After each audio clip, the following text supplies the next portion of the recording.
Telugu YouTube ఛానల్లో మీ వ్యాపార ప్రకటనల కోసం 9154949554 కి కాల్ చేయండి.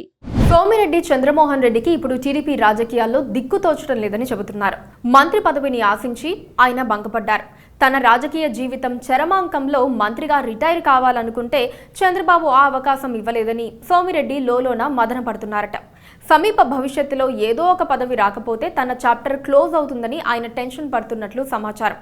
అందుకోసం రికమెండేషన్లకు ఆయన ప్రయత్నిస్తున్నట్లుగా చెబుతున్నారు. ఉమ్మడి నెల్లూరు జిల్లాలో సోమిరెడ్డి ఒక క్రూసేడర్గా అధికార వర్గాలకు సింహస్వప్నంగా కనిపించేవారు. నాటి కాంగ్రెస్ ప్రభుత్వమైనా నిన్నటి వైసీపీ సర్కారునైనా గట్టిగా నిలదీసిన నేతల్లో సోమిరెడ్డి కూడా ఒకరని చెప్పాల్సిందే. ముఖ్యంగా మంత్రి కాకాని గోవర్ధన్ రెడ్డి అవినీతి అక్రమాలను ఎప్పటికప్పుడు బయటకు తీస్తూ టీడీపీ మీడియాకు ఆయన మంచి మేత అందించేవారు. కోర్టులో ఫైళ్ల దొంగతనం నుంచి క్వార్జీ నిక్షేపాలను కొల్లగొట్టే వరకు ఆయన అనేక వైసీపీ అరాచకాలను బయటకు తీశారు. సహజ వనరులను దోపిడీ చేసేందుకు గ్రామాల్లో వైసీపీ మాఫియా గ్యాంగులు హల్చల్ చేస్తుంటే సోమిరెడ్డి కదం తొక్కి పోరాడారు. కాకాని వర్సెస్ సోమిరెడ్డి పెద్ద యుద్ధమే జరిగిన రోజులు ఉన్నాయి. ఆనవ్ రామనారాయణ రెడ్డి, కోటమిరెడ్డి శ్రీధర్ రెడ్డి, కురుగండ్ల రామకృష్ణ, పాసెం సునీల్ లాంటి లీడర్ల సహకారంతో వైసీపీపై పోరాడారు. ఒకప్పుడు సోమిరెడ్డి సత్యాగ్రహం కూడా చేశారు. వైసీపీ వాళ్లు తనను తీవ్ర ఇబ్బందులకు గురి చేసినప్పుడు కూడా సోమిరెడ్డి వెనకాడలేదు. టీడీపీ శ్రేణులందరికీ ఆయన వెన్నుదన్నుగా నిలిచారు. వైసీపీ ఓటమితో నెల్లూరు జిల్లాకు కాకానిపేడ విరగడైన మాట నిజమే అయినా సోమిరెడ్డికి మంత్రి పదవి మాత్రం దక్కలేదు. ఒకప్పుడు సోమిరెడ్డిని గెలుపెరుగని నాయకుడు అనేవారు. ఈసారి ఆ రికార్డును ఆయన బద్దలు కొట్టారు. మంత్రినే ఓడించారు. అయినా సరే ఆయనకు మంత్రి పదవి దక్కలేదని వెల్లితి బాగా వెంటాడుతోంది. 1999లో సోమిరెడ్డి గెలిచారు. సర్వేపల్లిలోనే ఘన విజయం సాధించారు.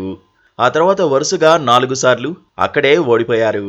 2014లో ఓడిపోయిన తర్వాత కూడా చంద్రబాబుతో ఉన్న సాన్నిహిత్యం కారణంగా ఎమ్మెల్సీ పదవి పొంది వ్యవసాయ మంత్రి అయ్యారు. ఆయన జనంలో పరపతిని పెంచుకోలేక 2019లో మంత్రి కాకాని చేతిలో ఓడిపోయారు. ఈసారి ఎన్నికల్లో గెలిచిన వెంటనే మంత్రి పదవి వస్తుందని ఆశించారు. ఒక పత్రికాధిపతితో చంద్రబాబుకు చెప్పించుకునేందుకు ప్రయత్నించారు. అయినా ప్రయోజనం కలగలేదు. కొందరు కొత్తవారికి ఛాన్స్ ఇవ్వాలన్న ఉద్దేశం ఒకవైపు, ముందే నెల్లూరు జిల్లాకు చెందిన ఆనవ్ రామనారాయణ రెడ్డికి కమిట్ కావడం రెండో వైపు సోమిరెడ్డి అవకాశాలను దెబ్బతీశాయి. దాంతో ఇప్పుడు ఆయన బాగా నిరాశ చెంది ఉన్నారని చెబుతున్నారు.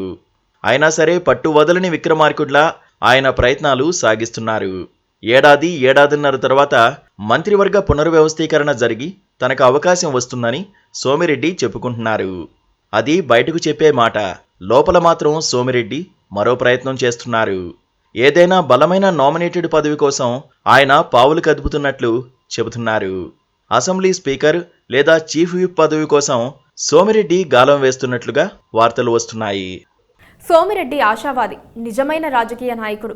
ఓడిపోయినా గెలిచిన వారి కంటే సమర్థంగా పనిచేయాలనుకునే తత్వం ఆయనది. ఆ సంగతి చంద్రబాబు కూడా తెలుసు. అవకాశం వచ్చినప్పుడు తగిన విధంగా ఆయన హోదాకు తగిన పదవి ఇస్తారని టీడీపీ వర్గాలు చెబుతున్నాయి.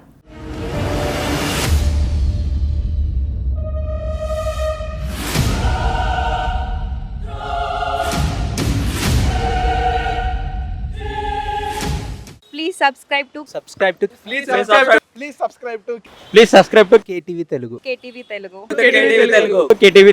KTV Telugu channel.